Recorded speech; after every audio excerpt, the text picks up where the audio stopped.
The term Akhanda Bharat literally translates to undivided India. It is a civilizational, cultural, and sometimes political idea that envisions the Indian subcontinent as one unified entity.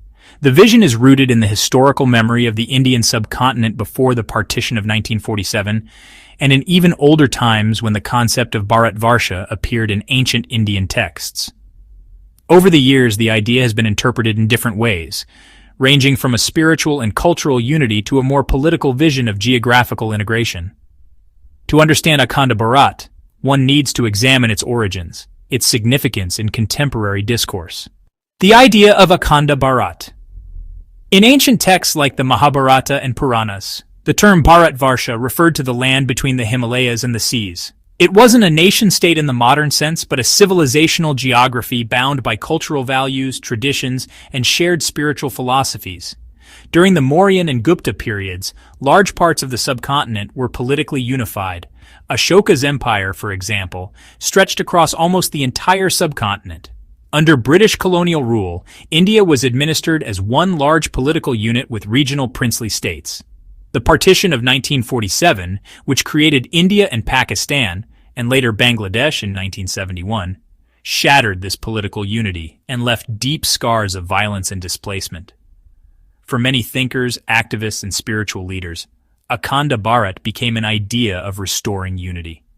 For cultural nationalists, Akhanda Bharat is about reconnecting with the idea of shared civilizational identity across India, Pakistan, Nepal, Bangladesh, Bhutan, Sri Lanka, and even Afghanistan and Myanmar. For political groups, it sometimes represents a dream of geopolitical reunification. For spiritual leaders, it is about emphasizing the cultural, religious, and philosophical bonds that transcend political borders.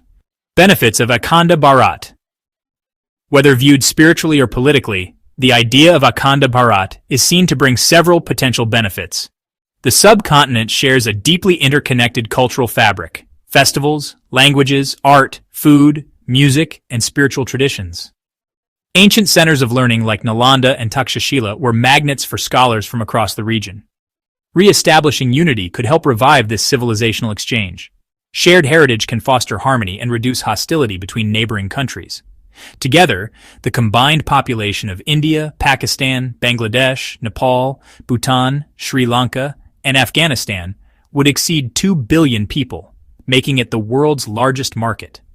Natural resources, minerals, rivers, agriculture would be pooled together, ensuring food and energy security.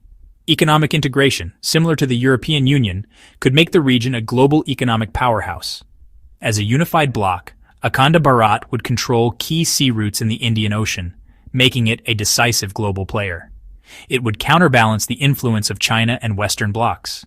A unified South Asia could speak with one voice in international institutions like the UN, IMF, and World Bank. The idea promotes the view that divisions based on religion or ethnicity are artificial and imposed by colonial powers.